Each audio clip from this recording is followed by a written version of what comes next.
पण एक सामाजिक जबाबदारी असते की त्या घटनेचा त्यांनी वास्तविक निषेध केला पाहिजे.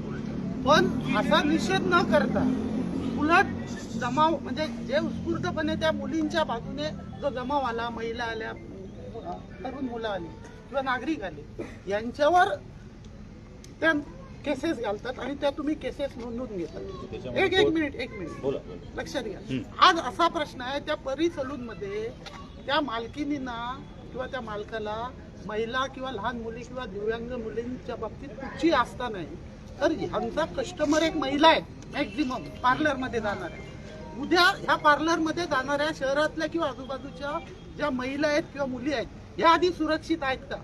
कारण त्यांची जी विकृत मानसिकता आहे की आमच्या कामगाराने कुठच्याही मुलीची किंवा काय उद्या बलात्कार केला तरी चालेल, पण आमच्या कामगाराची बाजू घेणार. उद्या त्या परी सलून मध्ये ज्या महिला एक पार्लरसाठी आपल्या जाणार, म्हणजे कामासाठी पार्लर, त्या महिला आधी सुरक्षित आहेत का?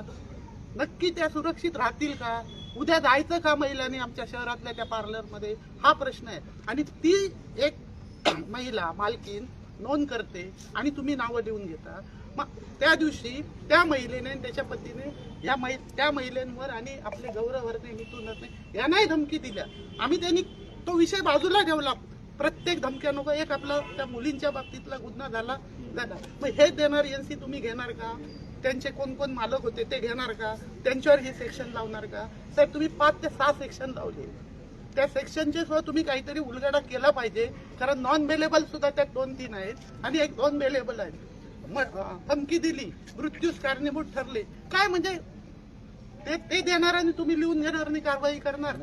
कशाला? मी काय म्हणतो साहेब, शहरात उद्या मुलीचा कोणा किंवा महिलेवर अत्याचार झाला, बलात्कार झाला, मर्डर झाला, काय आम्ही तिथे त्या चोराला गुन्हेगाराला पकडायचं नाही? तुम्हाला फोन करायचा पुण्यासारखी घटना घडायला पाहिजे का? म्हणजे मग नेमकं आम्ही काय वाट बघायची? नागरिक म्हणून आम्ही शहानिशा होणं खूप गरजेचं होतं. तुम्ही शहानिशा करायच्या आधी गुन्हे नोंद केला, हा एक प्रॉब्लेम आहे. काय माहिती, पोलिसांनी शहानिशा केली असती ना तर कळलं असतं की त्यांनी कोर्टाचा आदेश आहे, कोर्टाचा क्लिअर आदेश आहे. कोर्टाने सर्व त्याची दखल घेतली आणि त्यांनी आपल्याला आदेश दिला की पोलिसांनी याच्यात योग्य ती कायदेशीर कोर्टाने नावं दिली, माननीय न्यायालयाने कोर्टाने नावं दिली. मग माहित आहे मला, माननीय न्यायालयाने आपल्याला आदेश केले. माननीय न्यायालयाचे जे काय आहे ते आपल्याला मान्य फॉलोअप करावे लागतील. पण माननीय न्यायालयाने हे म्हटलंय की माझ्या माहितीप्रमाणे जे ह्यांना मारहाण झाली ते शोधा तुम्ही. बरोबर?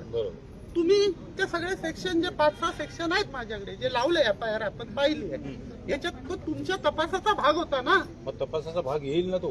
काय आता गुन्हे होणार? कधी होणार? गुन्हे किती जणांवर घडणार? आज शहरामध्ये गेली 3 दिवस हे वातावरण पूर्ण तणावपूर्ण आहे. पूर्ण शहरामध्ये एक भीतीचं वातावरण आहे. महिलांच्या सुरक्षेचा गंभीर प्रश्न. माझं म्हणणं याचा योग्य तपास आपण योग्य तपास म्हणजे नगराध्यक्ष साहेब, योग्य तपास म्हणजे आम्ही जर एखाद्या गोष्टीची दखल घेतली जे ह्यांना उशीर लागतोय आणि आम्ही ती नागरिकांनी म्हणून लवकर दखल घेतली, मग तो आमचा गुन्हा झाला का? ह्याच्यावर एखाद्या मुलीवर जेव्हा अत्याचार होताना आपण बघत राहायचं का?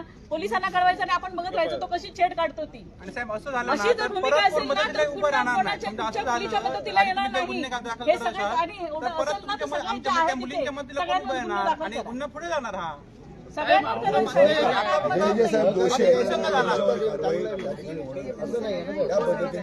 नावं दिली असली तरी आपण आपल्या कॅमेरामध्ये चेक चेक करणार वस्तू नाही ना. आम्ही मारायला होतो, आम्ही सांगायला तयार आहोत. आम्ही जेवढे सगळी घटना झाली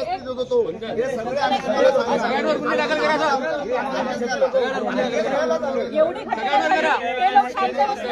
दुसऱ्या दिवशी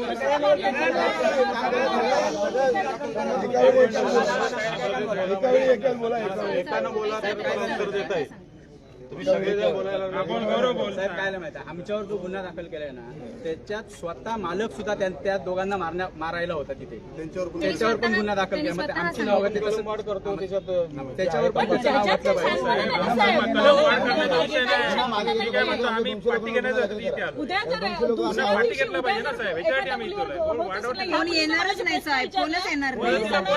खेळू का नको म्हणून गोष्टी मी वरिष्ठ साहेब पोलिसांचं काम करतायत नागरिक, त्यांच्यावर गुन्हा दाखल करतायत. बाळू एक बोला बाळू या पुढे या. तर ते सगळी घटना झाल्यानंतर याचा माहिती सगळी एसपी साहेब ऍडिशनल मॅडम एसपी साहेबांना दिली. कोर्टाच्या आदेश त्यांना पाठवलं. त्यांचं सगळं मार्गदर्शन घेऊनच हे सगळं केलं. म्हणजे साहेब तुम्ही स्पष्ट बोला ना की याच्यानंतर शहानिशा होणार आणि गुन्हे दाखल होणार असं आहे बघत का? राहायचं गुन्हे दाखल नागरिकांनी. केले आहेत असं स्पष्ट सांगा ना. नाही, आणि आता गुन्हे दाखल झालेले आहेत याचं त्या सांगा ना. दोघांवर गुन्हे दाखल करायचे आम्हाला सर्वांना मिळून. तर मालक साहेब, आता ह्या मुलीने प्रश्न विचारलाय, त्याचं उत्तर आहे का तुमच्याकडे की मी खेळू का नको खेळू? आम्ही तिला असा सगळ्यांना प्रश्न विचारलाय तिने. मी तुम्हाला खेळायचं उत्तर का देता नाही येत द्यायचंय? नसेल तर तुमच्या आता सांगितलं त्या वरिष्ठांना विचारांनी उत्तर द्या. तिला उत्तर द्यायचं लक्षात घ्या. नाही, नाही. म्हणजे उद्या हिला ओढून दिलं ना तर आम्ही या कोर्टाचे आदेश आपल्याला बंधनकारक आहे. मान्य न्यायालयाचे आदेश बंधनकारक त्याच्यानुसार आहे. आपल्याला कारवाई करावी लागेल. म्हणजे तुम्ही कोर्टाच्या नावावर तुम्ही आदेश आहे कोर्टाचा भविष्यात आपल्याला. कोणी काय हात करायचं नाही. मान्य कोर्टाचा आदेश तर आपल्याला मानावा मग लागेल. तिला ते उत्तर द्या ना. तिला उत्तर द्या. मान्य न्यायालयाचे आदेश असल्यामुळे मी खेळू नको. विचारलंय साहेब आपल्याला.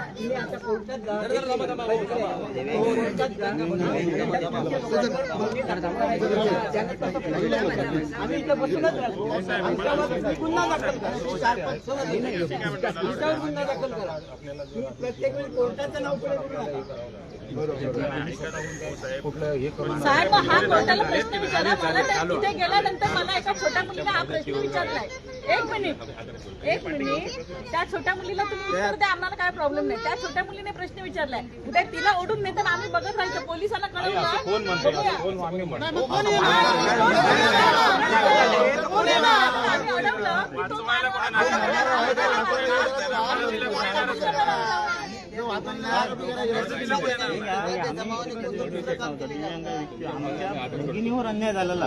आदत नका करू.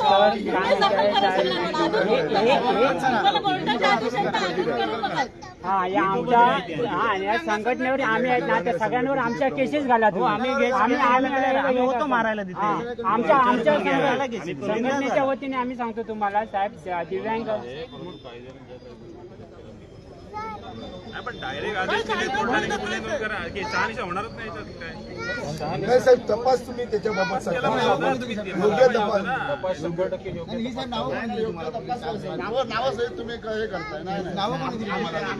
नावं कोणी दिली साहेब? तुम्ही सगळ्यांना वैयक्तिक ओळखता.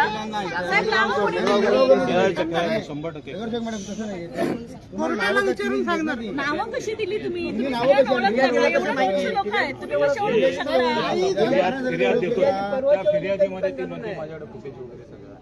त्या फिर्यादीमध्ये ही नावं दिली ना साहेब, त्याच्यातली काही व्यक्ती कणकवलीत सहन होते. नाही आपण घेणार त्यांना नाही लक्षात घेणार. घ्या. आणि तिला कशी नाही दिली? एक खरोखर मारहाण झालेली जायचं आहे, मारलंच आहे त्याला सगळ्यांना. मारण्याची माहिती सांगू का? नव्हता का सांगा? तो नव्हता का सांगा? का नाही मारायचं त्याला? त्याला का नाही मारायचं? नाही मारायचं का नाही? एवढं मारायचं का नाही? साहेब तुम्ही मला सांगा ज्याचं